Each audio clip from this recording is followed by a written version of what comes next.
Hey guys, a biometrics appointment is a vital part of the UK visa process. No matter what visa you are applying for, you need to attend a biometrics appointment, but they can be kind of stressful. So today I'm going to share absolutely everything you need to know. Step one, you need to book your biometrics appointment and pay for it. So as you submit your UK visa application, so you're submitting that online to the Home Office, there's tons of questions that they have you fill in. When you submit that and it'll prompt you to pay for it, it will also then prompt you to book a biometrics appointment. So this is something that will happen as part of your submission progress. So you don't need to search it out necessarily. They will tell you, okay, now it's time to book your appointment. As you book your appointment, you'll also be prompted to pay for it. So you have to pay for it for the booking to be successful. For reference, my most recent biometrics appointment was in London in 2023, and it was £159 for a basic appointment. However, if you want extra services, which are available, you will have to pay for them. So naturally, the next question is, should I pay for the extra services? And in my humble opinion, I say absolutely not. So one of the sort of main services that you can pay for at a biometrics appointment is the document scan and upload service. So basically what this means is, as part of your visa application, whatever application that is, you have to upload supporting documents. So every visa is a bit different in terms of what you need to provide, but they all require some level of documents to be uploaded to a portal. Now, the biometrics people offer a service that you can pay for that when you go to your appointment, you can bring all of your supporting documents and they will scan and upload them for you. Personally,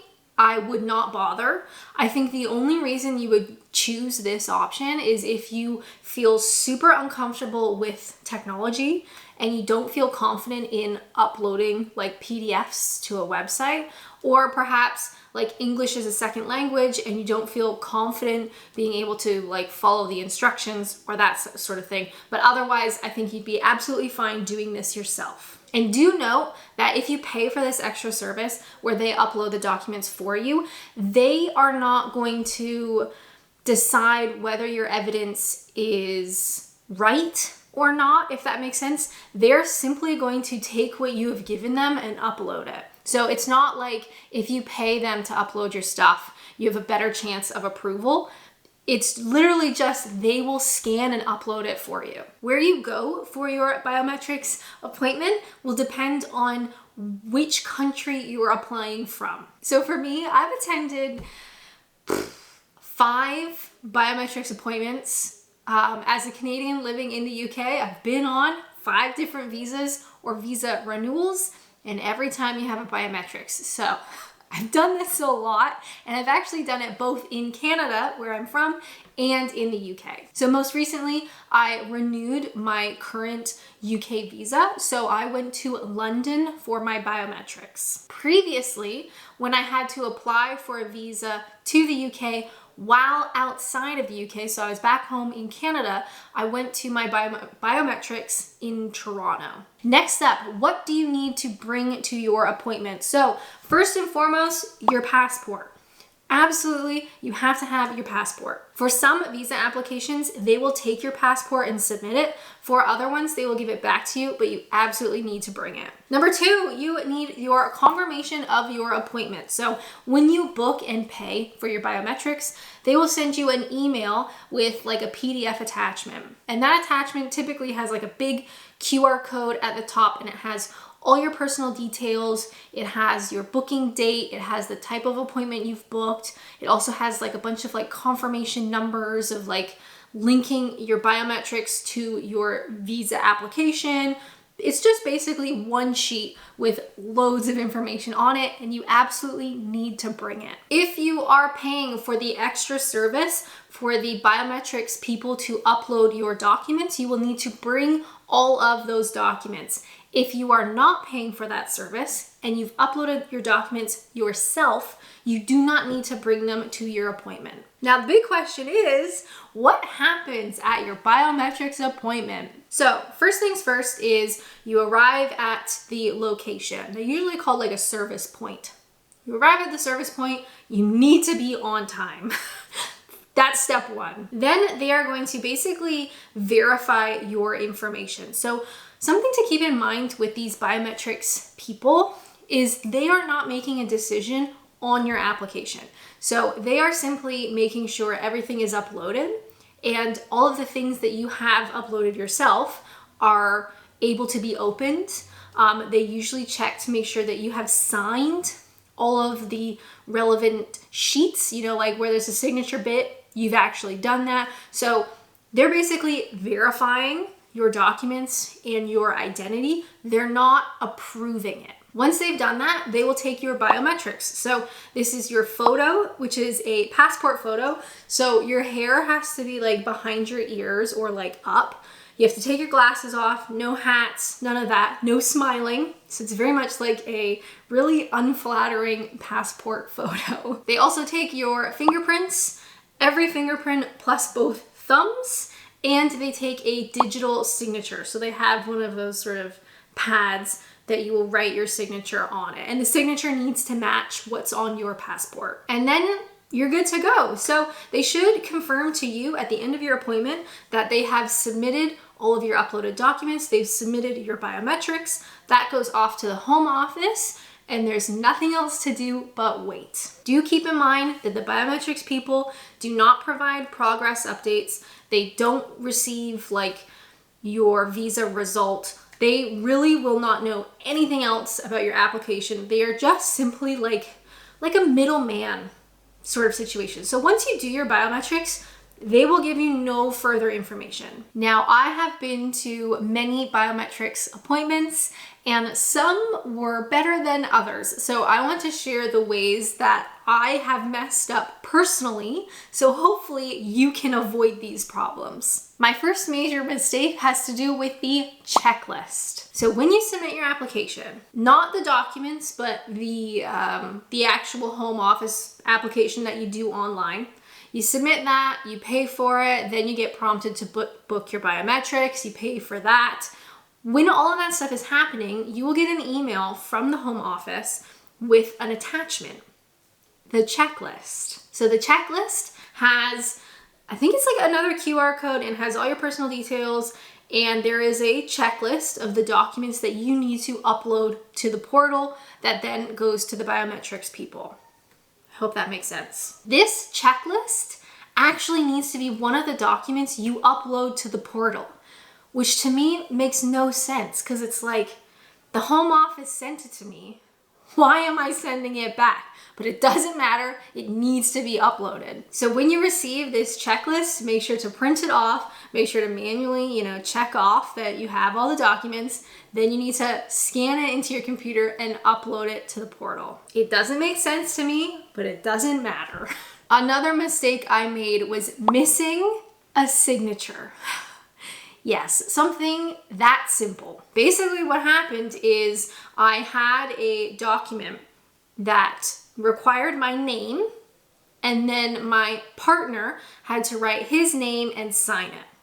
So I print it off, I write my name, I give it to him to sign. He messed up, I think it was he put the signature where he needed to print his name and printed his name at the signature, like switched them around. I said, no problem. I printed a new one. I gave it to him. He signed it properly. I scanned it into my computer and I uploaded it. However, I forgot to rewrite my name on that sheet. And something like that is all it takes to flag up at your biometrics appointment. So my biometrics lady, as she's verifying my document, she says, hey, your name is missing from this sheet. We cannot submit your documents without your name on that sheet. It doesn't matter that my name is all over this application. It has to be in this spot. So while that seems like a really simple issue to fix, it's actually quite complicated because while I'm sitting at this appointment, I have to call my partner. I have to get him to print that sheet off of my computer. I have to get them to write my name, scan it back into my computer, and then upload it. And thankfully we got there in the end. But this is just a cautionary tale. Just check every sheet once again to make sure you have signed it, you have dated it, and you have written your name on every applicable spot. So how long does one of these biometrics appointments take? So my most recent one took about 30 minutes. They called me into the office right at like my appointment time. So we weren't late or delayed or anything. I started right at my time. It ended up being about 30 minutes. And that is with having an issue missing one of my pages and having to call my partner and that whole bit. So even with a mistake, about 30 minutes. If you are paying for them to upload your documents, you're gonna need a lot more time because they will have to manually go through all of your sheets, upload them, scan them, all that bit. So it'll take quite a bit longer if you are paying for that service. Next up, I want to share some of my biggest tips for biometrics appointments. And first and foremost, you need to arrive on time. Make sure to plan your journey ahead of time very carefully. A lot of these sort of service point places are very strict. They don't want you to be early. But if you are late, they can cancel your appointment. So just be very, very careful about getting there on time.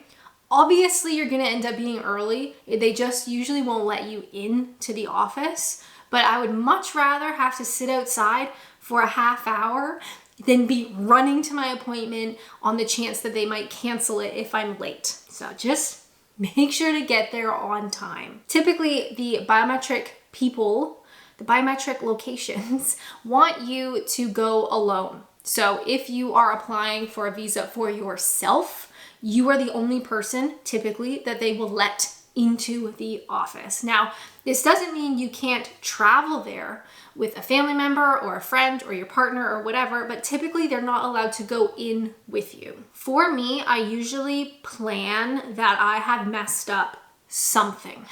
I go into the appointment with the idea that I've probably messed something up. So one of my biggest tips is to be prepared. And what I mean by that is I will have my partner at home. So I'm at the appointment. I got my passport, I got my confirmation, but I don't have anything else. My partner is at home. I make sure my laptop is unlocked. I have it all set up for him.